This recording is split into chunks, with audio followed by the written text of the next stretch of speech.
በስመ አብ ወወልድ ወመንፈስ ቅዱስ አሐዱ አምላክ አሜን። በስመ አብ ወወልድ ወመንፈስ ቅዱስ አሐዱ አምላክ አሜን። በስመ አብ ወወልድ ወመንፈስ ቅዱስ አሐዱ አምላክ አሜን። ባልንጀርነትህን ከኔ ላይ አትውሰድብኝ። በመካከለኛው ምስራቅ የምትገኝ የአንዲት አገር ንጉሥ በሕዝቡ ዘንድ የተወደደ ሰው ነበር። ከዕለታት አንድ ምሽት የንግስና ልብሶቹ በሙሉ አውልቆ ርካሽና የተቀዳደዱ ልብሶችን በመልበስ ከድሆች ጋር ለመገናኘት ወደ ጎዳና ወጣ። በዚያም ከነርሱ ጋር በመነጋገር ጓደኛ አደረጋቸው። ይህ ንጉሥ ከቤተ መንግሥቱ ወጥቶ ሲሄድ እንዳይታይ ይጠቀም የነበረው የጓሮውን በር ነበር። መልኩ እንዳይታወቅ ያደረገው ይህ ንጉሥ ከአንድ የተቀዳደደ ልብስ በመልበስ በጨለማ ውስጥ ለእራቱ ጥቂት ዓሣ ከሚጠበስ ዓሣ አጥማጆች ጋር ይተዋወቃል።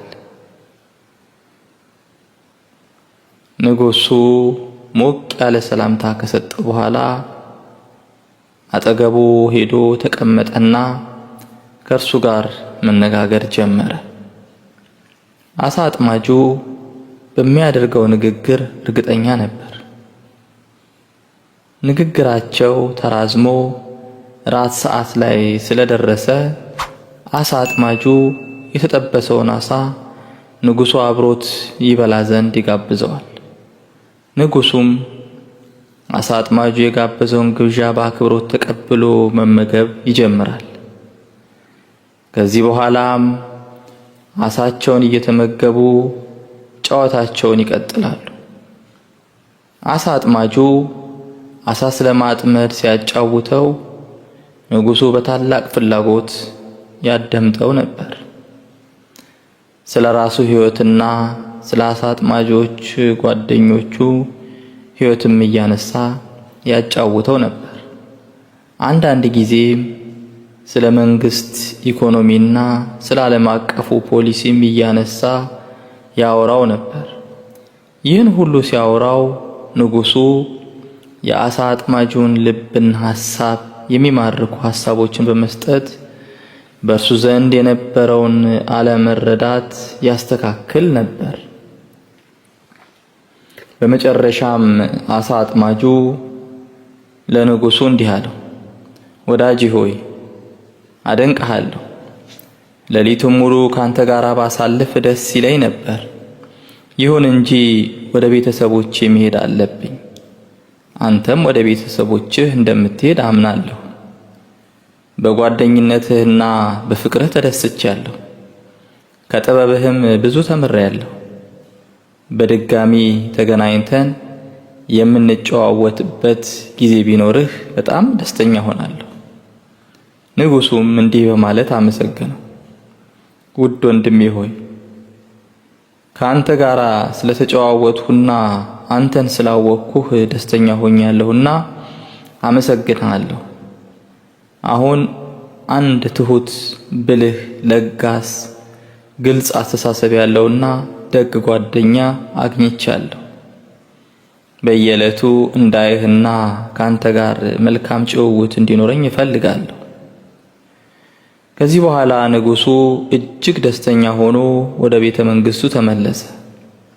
ከዓሣ አጥማጁ ጋር የልብ ጓደኛሞች እስከሚሆኑ ድረስም ከእርሱ ጋር መገናኘቱን ቀጠለ። አንድ ምሽት ንጉሡ ወደ ዓሣ አጥማጁ በመሄድ ላይ ሳለ ለራሱ እንዲህ አለው፣ አሁን ራሴን ለዚህ ዓሣ አጥማጅ የምገልጥበት ጊዜ ደርሷል።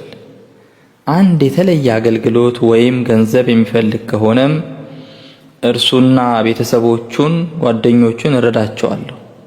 እርግጠኛ ነኝ ይህ ምሽት ለዚህ ወዳጄ ያለማቸው ብዙ ህልሞቹን በእጁ የሚያደርግበት ስለሚሆን ምሽቱ በደስታ የተሞላ ይሆናል።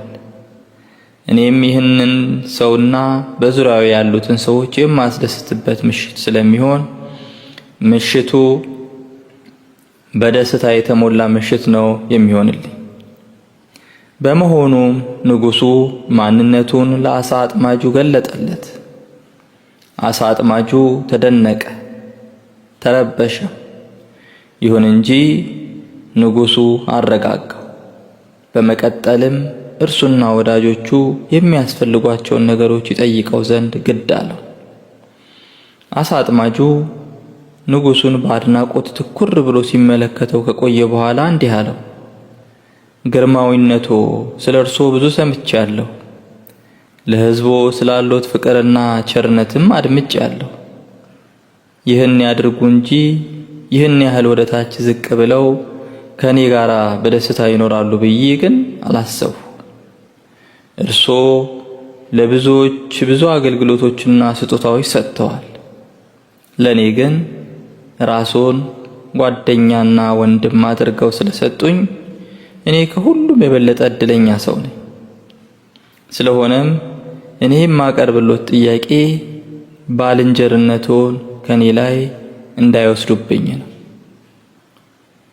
ድሃው አሳ አጥማጅ ከንጉሡ ሀብት ምንም ነገር ሳይጠይቅ ንጉሡ ራሱ ከሱ ጋር በጓደኝነት እንዲቆይ በመጠየቁ እጅግ ተደነቀ። የነገስታት ሁሉ ንጉሥ የሆነው መድኃኒታችን ኢየሱስ ክርስቶስ ያደረገው ይህንኑ ነው። እርሱ ክብሩንና ሰማያዊ ቦታውን ትቶ ነው ወደኛ የወረደው። እርሱ በበረት ውስጥ እንደ ሕፃን ሆኖ የተወለደው ዙሪያውን እንድንከበው እንድንነጋገረውና እንድንሰማው ነው። ጌታዬ ሆይ ወደ እኔ ምድር ስለወረድክ አመሰግንሃለሁ። አንተ ሕፃናትን በማነጋገር እንደነርሱ ሆነሃል። ፍጥረታትን ሁሉ የፈጠርክ አንተ ከነርሱ ጋር ኖረሃል።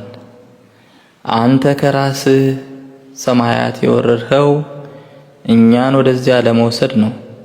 እኛ ምንም ነገር አንጠይቅም። ሰማያዊው አምላክ ሆይ እኛ የምንፈልገው አንተን ነው። ድንቅ የሆነው ባልንጀራ ሆይ እኛ አንተን እንፈልግሃለንና ባልንጀርነትህን ከኛ ላይ አትውሰድብን። የአብ ቸርነት፣ የወልድ ርኅራኄ፣ የመንፈስ ቅዱስ ኅብረት ከሁላችን ጋር ይሁን።